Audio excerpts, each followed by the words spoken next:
Welcome to the Queer Witch Project, your resource for all things queer and witchy. I am Damona Peacock, a fabulous, non-binary, neurospicy, ordained queerdo with a fascination for all things cycles, symbolism, and patterns. And I'm Moonkittee, your queer femme, poly kitchen witch, and proud geek. Today's topic is queer love magic. Happy Valentine's Day, everyone. Yeah, well, I was not prepared to talk about St. Valentine. Well, yeah, and we're not really going to. Again, it's the idea of it is February 14th, It is, which is Valentine's Day, which is celebrated seen as a widely celebration of love. as the idea of a celebration of love. And as queer folk, we always hear about how our love is different, and it is. But also, as witches and pagans, I don't know about you, but one of the first things I ever get with tarot readings and everything else is give me a love reading. Give me a love reading. Does this person love me? What do I need to do to get this person to love me? And it's like, whoo, love magic. That's a whole topic that we can just go I'll do a into. relationship spread for you, Tower. Oh, Right. well, this person's here to teach you some things. Right. Your love spread is the Tower, the Three of Swords, and the Nine of Swords, past, present, future. Right there. But, there's a magic to love itself. It does deserve to be celebrated. It has Absolutely. so many aspects to it. It is kind of, in and of itself, a magical energy. Mm-hmm. People Oh do yeah. weird and amazing and magical things for love. Mm-hmm.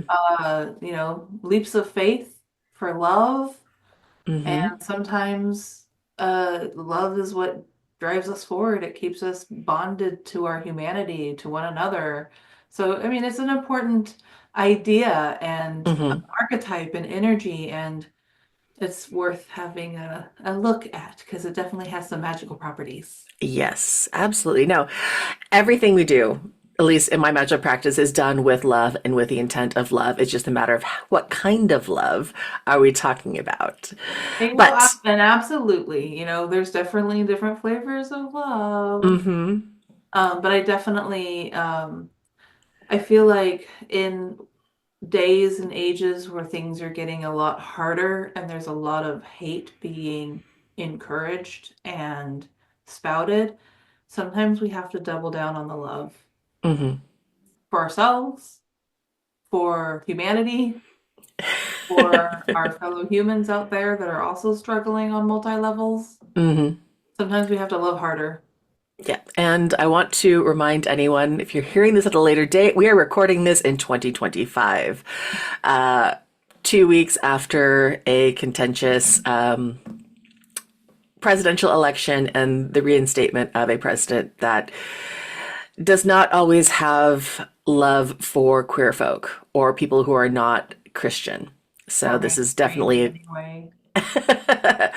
right. So it or different in any way, like you said. And so we're not going to get political on there, but we're going to talk about queer. But again, to give you a context of where we are sitting right now as we're talking about Time, queer space. love magic, I don't think we can separate our time and place from Yeah. this topic. So you have been warned. Yep. Love harder. That's been my mantra. Have to love Exactly. my people harder.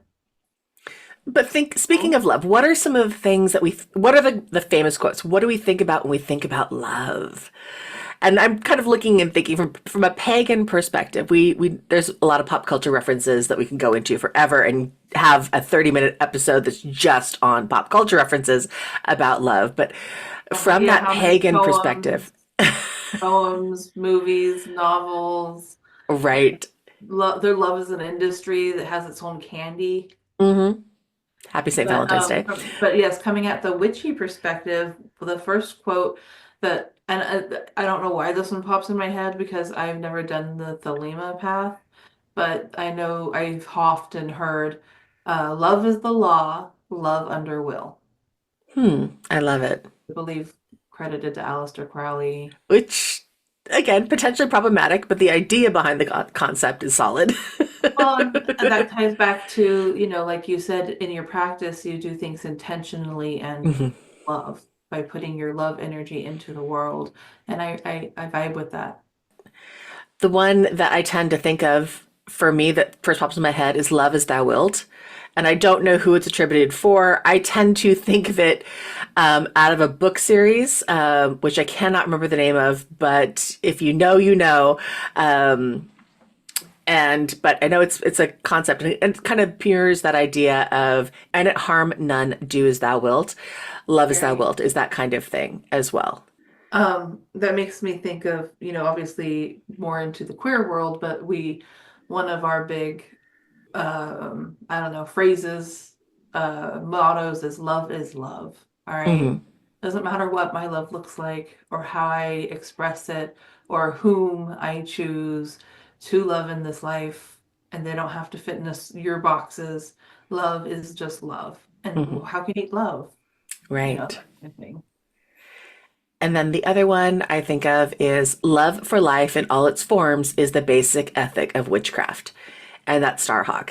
And that kind of resonates because Starhawk, when I first starting my magical practice years ago, those are the books that were readily available. Now, are they still apt and comparable today?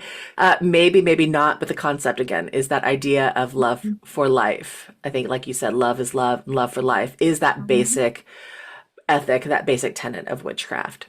And a phrase that I remember hearing over and over again, because one of the things that was my favorite when I was a baby pagan was the charge of the goddess. Mm.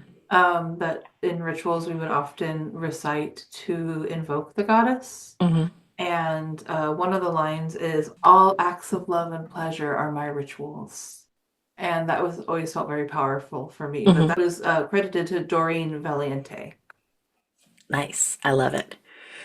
Now, we can talk about love magic without addressing first and most important rule, if you have that, you can call it that in the principle of working with love magic, and that is Oh, I don't know, rule or ethics, perhaps, but yeah, maybe ethics is the better way to put it. right, consent.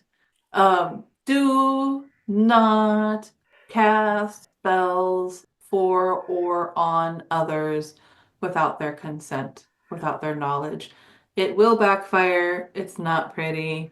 Don't do it. It's there's consequences to doing stuff like that. So Hmm. the ethics of it is to not do things like that without somebody's consent. So if you have somebody you're infatuated with and you want to make them fall in love with you, cast spells that brings love your way. Cast spells on yourself, but don't be like, oh, here, drink my love potion. Like that never goes good in the fictions and the mythologies. Right. I don't know if anyone else loves practical magic as much as I do, but I mean, it's a pretty good example in a couple of different It places of why you don't cast love magic on others. Yes, it's a fictional movie and everything else, and there's a lot of things with it, but tells the it story well. it tells a story well of again casting love magic on others. You're interfering with their autonomy. Yeah. And that kind of goes back against would you want someone to interfere with your autonomy to fall in love with you, to make you fall in love with them if you're not Yeah. interested.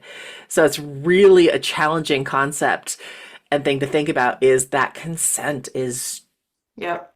Now, can you, with another consenting love/lover, do magical work with the energy you share? Absolutely. mm-hmm, But awareness, consent, there's the ethics, right? We're mm-hmm, having this level of ethics of like, we're not doing this to take advantage of other people or to harm other people or to take away their autonomy. Yeah, that kind of feeling. So we're definitely talking about love magic, but we're going to give you tips and tricks for making sure that the focus is in a mm-hmm. place going to benefit you the best. Right. And some of the different ways you can do that, there's so many things. There's so many books on love magic out there. There are so many different tools that you can use, any sort of spellcraft and everything else. But some of the most simple and easiest things to start working with is working with deities that are love based or have associations with love.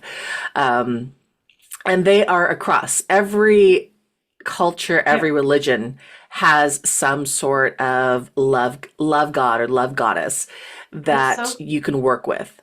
It's so funny how love itself, love is a word, but it Hmm. describes something that is kind of indescribable. That's why I always say it also, it's a magic, right? Hmm. It's an energy, and words barely do it justice. And that's why there is so many poems and stories and works of art, and then also mythologies. It's such a Hmm. human experience to want to feel loved, to want to feel in love. Hmm. It's such a universal human level experience for so many people. It's a driving force for us. So, of course, it's going to be well woven into our mythologies. Hmm. And love is not always romantic love as well. That's the other thing to think about when you're talking about love magic.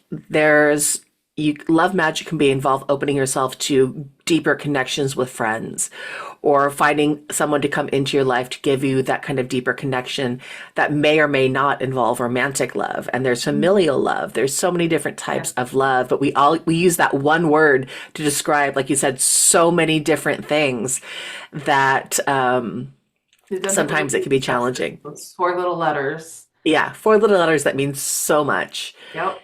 And And then you try to like define it or describe it, and you can go so many places with that. mhm, So, yeah, everybody's flavor of love, experience of love is all going to be different. And, there are people who have had, tainted love, not to break into song, mhm, but, there's also been love that hurt. Love hurts. See, I knew that I could get pop culture if I spoke enough about it. But, so there's like, it's complicated, much like I like to talk about the swords, the mhm, element of the swords where it has, it can go both sides. It can be for better or worse. It has its shadow side, so that keep that in mind when you're working with love and talking about ethics is, because love can, as much as it can be like pleasure and adoration and the reason to live, it can also be turn into like obsession and stalking and you know inappropriate whatever. So like yeah, you just have to be careful mhm. and aware. And love will lead to grief, one way or another. And that's something you have to also accept. Um, That is inevitable. but Grief is a passage. If you love, you will grieve it at some point. mhm. But that doesn't necessarily mean that it's not worth loving. In I love the that you bring that up too, because other than the fact that we all die, mhm, and we all want to like feel like we meant something in our life before we do, that maybe mhm, made life easier for people. I don't know, maybe that's just me. But beyond that, even relationships go through cycles. mhm, Friendship, sometimes you're friends for, I always say, like, not every relationship you enter into is a permanent arrangement, right. whether it's romantic or a friendship or Mhm, even with your parents. Like, you don't have, as an adult, you don't have to engage with your family unless it's healthy for you. If that's a healthy love, then mhm. that's so even loving relationships can be a temporary experience. And I've learned in my aged wisdom to appreciate it for what it is and not have to hold on to it so tightly that you can't let it come and go. Let And it not flow. every relationship or love structure that comes to an end was a failure. I think Nope. that's the other thing that we tend to put into concept is, oh, that relationship didn't last, therefore I failed. Because it Right. wasn't the happily ever after. It wasn't the eternity of being with that person. And that's not necessarily true in I any like way, shape, or form.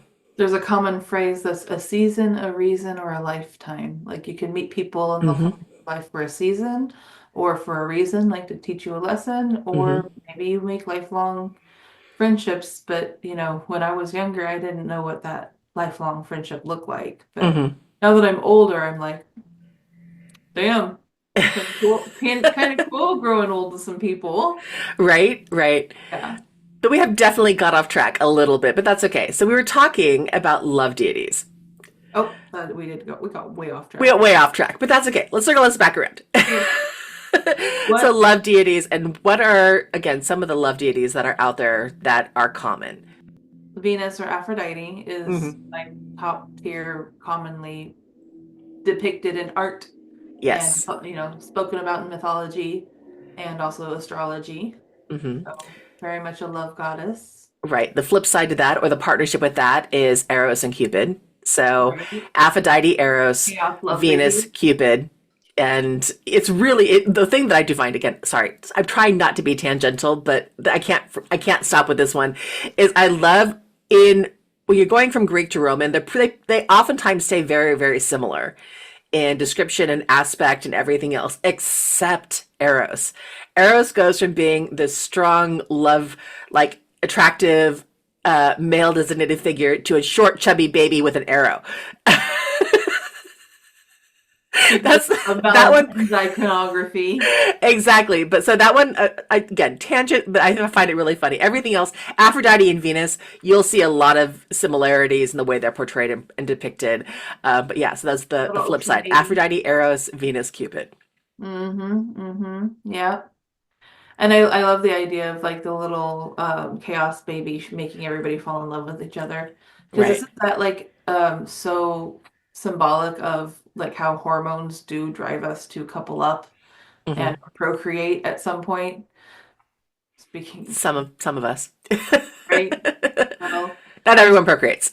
I mean, not everybody procreates, but there sometimes some people, not everybody, but a lot of people have to deal with that drive. Yes. The hormones kick in. So, Other pantheons in Norse, there's Freya and Frigg.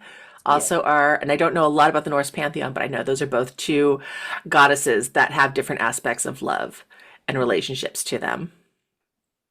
Isn't Freya love cats? I'm just saying.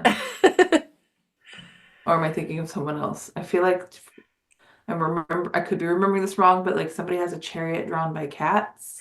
That is Freya. Yes. Okay, see, goddess after my heart. Right? Hello. No, I heard love cats, and what heard in my head was love cats from The Cure.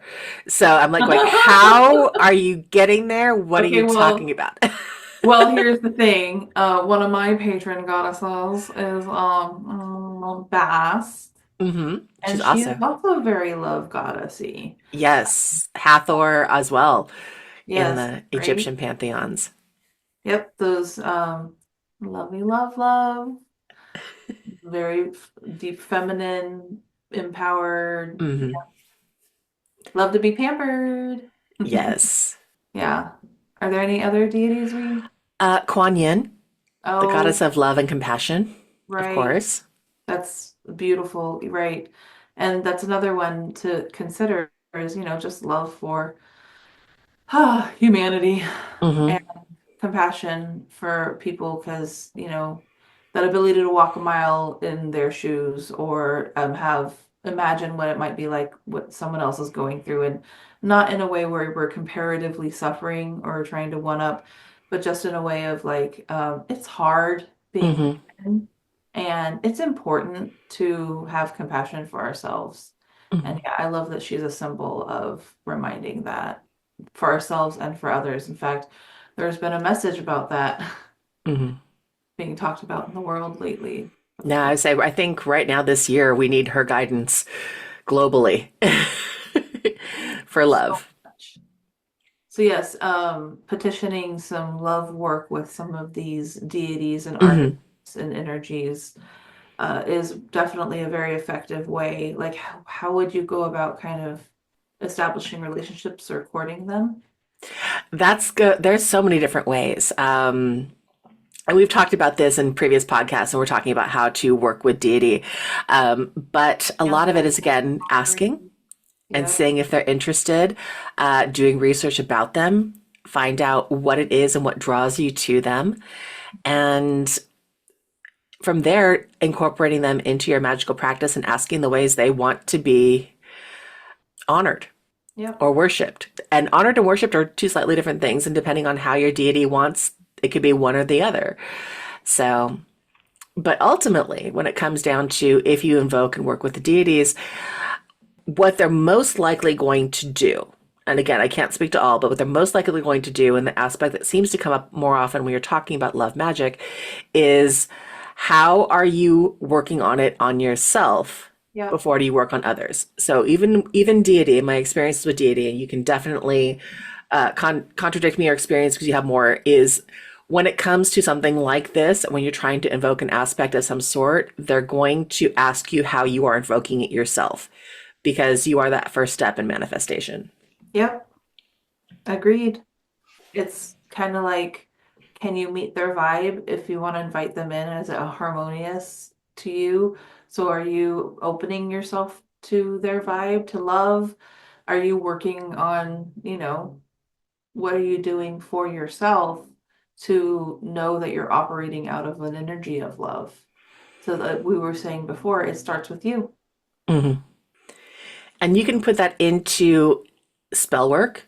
You can put that into candle work, crystal Yep. work, An ritual, altar past. Yeah, exactly. All of those different ways that and you. your self-care even, you Mhm, can gather different oils or soaps or, you know, uh, my girlfriend calls it an everything shower. I did one of those everything showers where I just took care of everything, mhm, so that can also be like a ritualistic act of intentional self-love mhm, or other ritualistic acts of intentional self-love.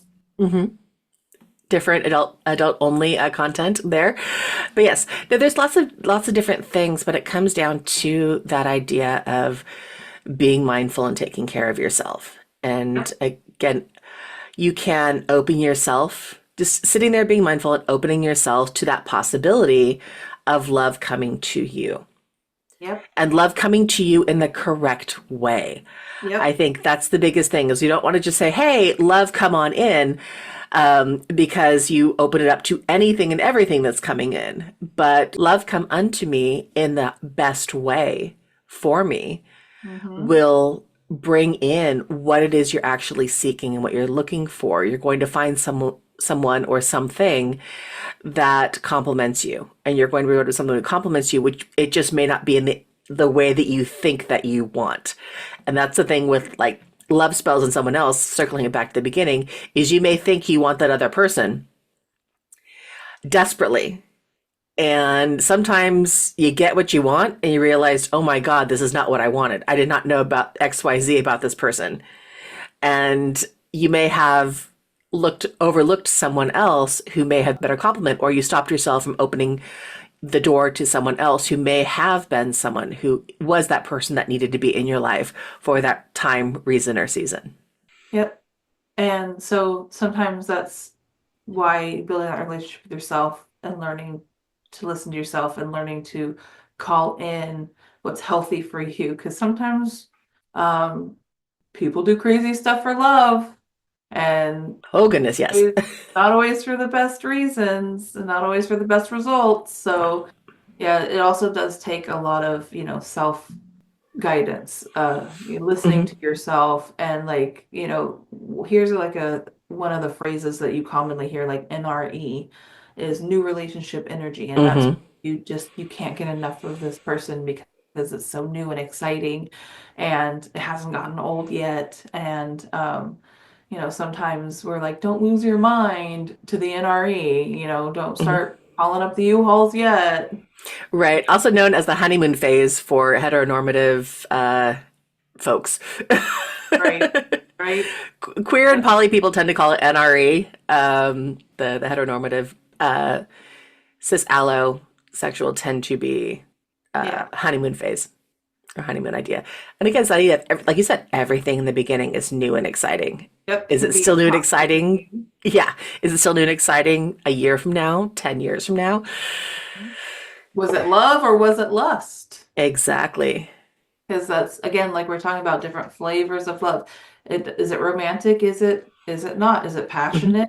There's still so many different flavors and experiences of love. And, by all means, go out there and live your best life, Hmm. but don't hurt yourself. Right. Don't And my keep hurting favorite yourself. my favorite lesson is you can be head over heels in love with someone and not like them very much. That's a terrifying thing to think about, but if you've been in that relationship, you know and you understand. And I've seen so many people do that. Some love is toxic and it's not the Yep. best for your higher self. Yep. So very much being intentional about what kind of love you're calling in is Hmm. important. So, coming down to that, in spell work, it makes me think of like the Lover's card in tarot. I was Hmm. always taught, and I know I think you have a little rant for this one, and I want to hear what you have to say, but I was always taught that when the Lover's card in tarot comes up, stop what you're doing. No, I'm just kidding. Like, it's calling for a deep dive for you to truly evaluate what it is that you want, what it is you truly desire.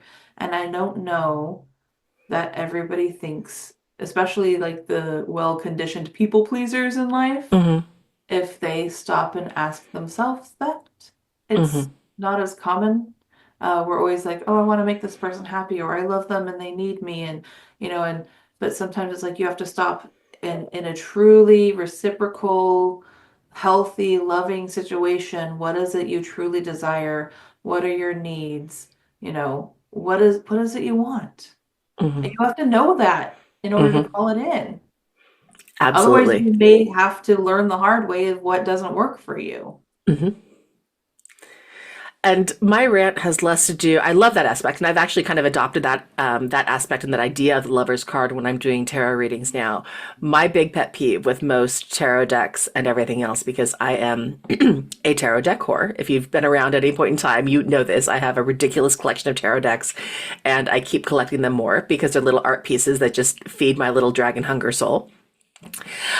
But my problem with the Lover's deck is in so many things, and especially the RWS basis systems, is they're all very, very binary.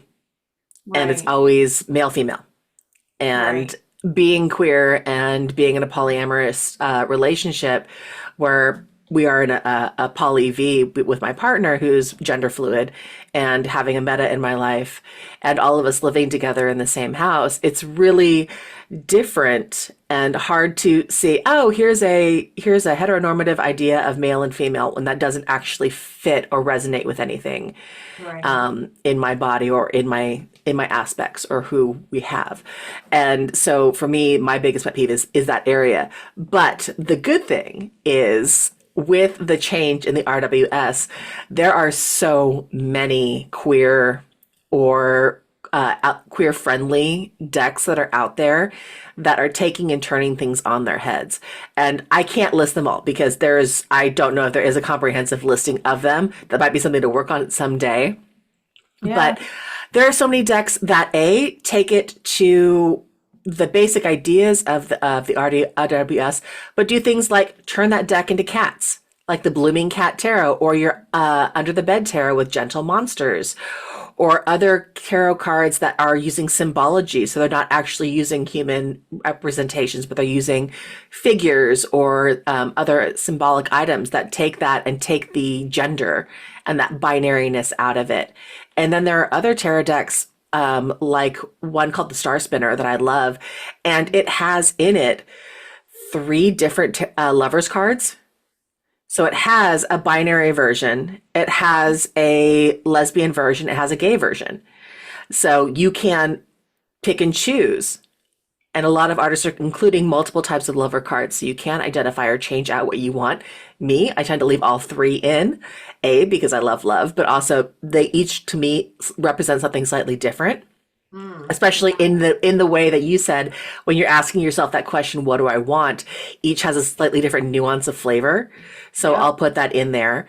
And then there are other decks like the Numinous Tarot, which a mutual friend of ours, your bestie, turned us on to a yep. decade ago or more at this point, Wow. and it's just amazing. And it's a completely gender fluid, genderless deck that just takes all of the gender out of it. And their lover's card is a polyamorous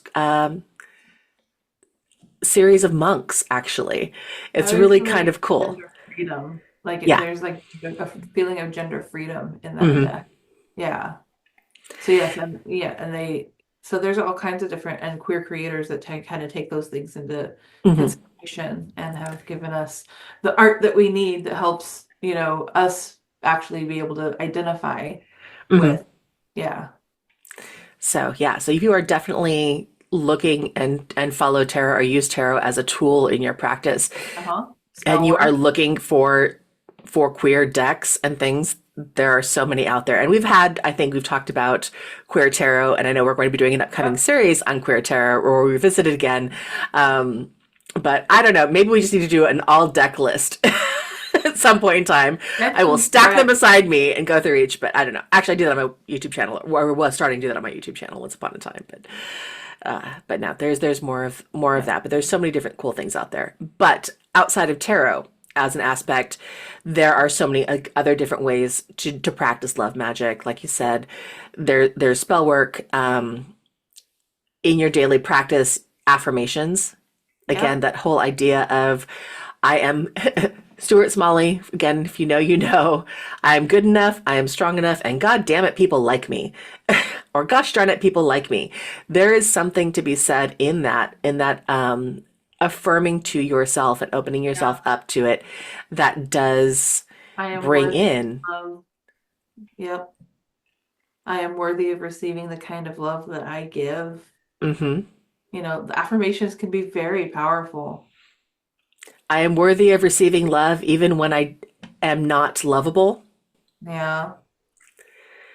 Because I feel like on the baseline, we're all deserving of love. We are Mhm. lovable. We just get in our own way sometimes. Right. Sometimes we can be our world's worst critics, but we're Oh, still yeah. deserving of All love. the time, I think we're our own worst critic, except for maybe a very small percentage of the population. Yes. But no, I mean, affirmations, meditations, tea breaks.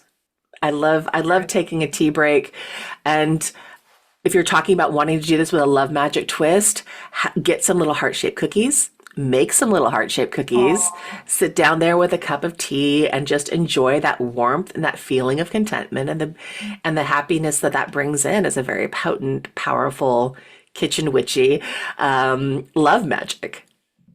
well, and also think about, how love is, we were talking about before, it's an energy, it's a vibration. Hmm. So there's also ways of raising your energy and your vibrations. Hmm. And anything that has to do with love energy or passion or hormones Hmm. sometimes even can be part of love magic. Sometimes reading a steamy story can also inspire or open you up to, again, bringing the idea of love into yourself and into your heart, into your home.